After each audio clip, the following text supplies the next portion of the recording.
હું ગેરંટી લઉં છું કે તમારા પ્રશ્નનું સમાધાન થઈ જશે. હરિઓમ, જય શ્રી કૃષ્ણ. ગુરુજી આપણી વચ્ચે રહેલા છે. પહેલા તો જોરદાર તાળીઓથી આપણે ગુરુજીને કહ્યું કે ગુરુ વિના નથી થતું જીવન સાકાર. ગુરુ વિના નથી થતું જીવન સાકાર. ગુરુ છે સફળ જીવનનો એક જ આધાર. એવા પૂજ્યપાદ ગુરુજી સુખરામ બાપુ રામજી મંદિર મેદરણાની ઉપસ્થિતિ છે. સાહેબ એ સાચું છે કે એક પોલીસ વાળાને કથાકાર બનાવી દે.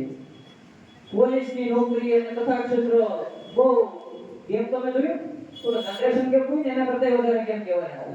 જનરેશન ગેમમાં તો હજી સમજાય, પણ આ તો આ લોકો પોલીસની ભાષા, આ કથા ક્ષેત્રની મધુર ભાષા આમ મગજમાં ઉતરે જ નહીં આ વસ્તુ. પણ સાધુની તાકાત હોય સાહેબ કે કંઈક સામે શાસ્ત્રીજી આપણે જે જોયું હશે ને ત્યારે એને આવો મોકો મળ્યો છે. હું પૂજ્યપાદ ગુરુજીને આપણે નિવેદન કરું કે મંચ ઉપર આવશે, શાસ્ત્રીજી દ્વારા સન્માન ગ્રહણ કરશે અને ત્યારબાદ બે શબ્દો આપણે સૌને સંભળાવશે. સન્માન થતું હોય જોરદાર તાળીઓથી જ્યાં સુધી સન્માન ન કરો તો તાળીઓ બંધ કરી દે. તાળીઓ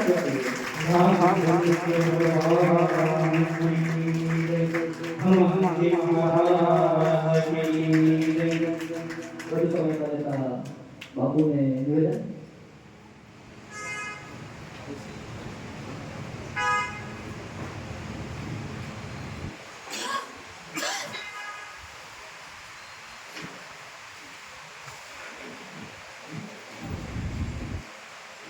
शान्ताकारं भुजगशयनं पद्मनाभं सुरेशं विश्वाधारं गगनसात्मकं मेघवर्णं शुभाङ्गं श्रीलक्ष्मीकान्तं कमलनयनं योगविद्यानिगम्यं श्रीवन्दे विष्णु भवभयहरणं सर्वलोकैकनाथम्.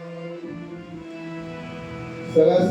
આજના જ્યારે આ કથામાં આવવાનું મને પણ મોકો મળ્યો અને અમારા શાસ્ત્રી શ્રી કલ્પેશભાઈ મહેતાજીને મુખેથી આપ સૌ કથા શ્રવણ કરી રહ્યા છો અને આ જોશી પરિવાર કથા કરાવે ને તો ધન્ય છે આ જોશી પરિવાર. આજ આનંદ, આજ ઉછળન, આજ નયનો માને સખી આજે અમારા જોશીભાઈને કહે કંચન બરસેને. તો જોશી પરિવાર ખૂબ ધન્ય છે. ધન્ય એટલા માટે છે કે કોઈ ભાગવત કથા કરાવે, કોઈ રામાયણ કથા કરાવે, કોઈ દેવી ભાગવત કથા કરાવે છે, પણ અમારા જોશી ભગવાન હનુમાન કથા કરાવે છે, સુંદરકાંડ. તો સુંદરકાંડ કથા એ કેવું છે કે દરેક વ્યક્તિની સુંદરતા સુંદરકાંડ કરવાથી આવી જાય છે. હરિ કથા હરિ અનંત, હરિ કથાય અનંત. ભગવાન નામ તો અનંત છે, પણ એમની કથા એના કરતા પણ અનંત છે. તો આજના જ્યારે યંગ જનરેશન અને અમારા વચ્ચે તો ઘણી બધી અમારી દીકરીઓ બેઠી છે અને જગ્યા પણ ટૂંકી પડે છે, તો યંગ જનરેશનને જ્યારે અમારા સુંદરકાંડ કથા શ્રવણ કરવા માટેના મોકા પડતો હોય ત્યારે કંઈક ને કંઈક પરિવર્તન તો આવી રહ્યા છે આપણા સમાજની અંદર. આપણો સમાજ એક એવા સમાજ છે કે ભગવાનને એકદમ નજદીક હોય છે. કારણ કે ભગવાન ક્યાં ગોતવા જાઓ તમે? ભગવાનને કંઈ ગોતવા જશો તો ભગવાન નહીં મળે, પણ તમે यदि સારા કામ કરશો ને તો ભગવાન તમારા પાસે આવશે અને ભગવાન તમને દર્શન આપશે. એટલે આપણે કર્મ ભૂમિની અંદર છીએ અને પછી આપણે સોમનાથ દાદા એકદમ નજદીકમાં છે. એટલે સોમનાથ દાદા નજદીકમાં છે એમને ધ્વજાના પર છાયા અહીંયા પડતી હોય અને ત્યારે આપણે આ કર્મ ભૂમિમાં કર્મ સારા કરશું ને તો આપણે આપણું કર્મ પાકશે. કારણ કે કર્મ ક્યારે પણ કોઈને મૂકતું નથી. કર્મ તમે અહીંયા કરશો ને તો એની ફળની પ્રાપ્તિ પણ તમને અહીંયા ને અહીંયા મળશે. આજે 5મો દિવસ છે કથાનો, ચોથો બીજો દિવસ, 3 દિવસની કથા છે.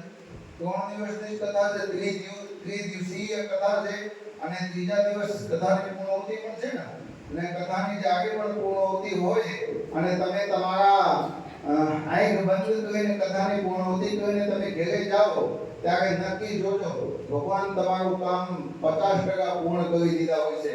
પણ એ કથા તમે તમારા જીવનમાં ઉતારશો અને એક એક શબ્દના ચિંતન કરશો, એટલે ચિંતન કરશો ને તો તમારા જીવનની અંદર પરિવર્તન આવશે. કારણ કે બડે ભાગ્ય માનુષ તનુ પાવા સ્વર્ગ વૈભવ સબ ગ્રંથની ગાવા. આ માનવ દેહ બહુ ભાગ્યથી મળ્યા છે. તો જ્યારે મનુષ્ય દેહ બહુ ભાગ્યથી આપણને મળ્યું હોય ત્યારે આપણે આ ભોગવી લેવું જોઈએ. કારણ કે વારંવાર મળતું નથી, મિલે નહીં વારંવાર. મનુષ્ય દેહ વારંવાર નથી મળતા.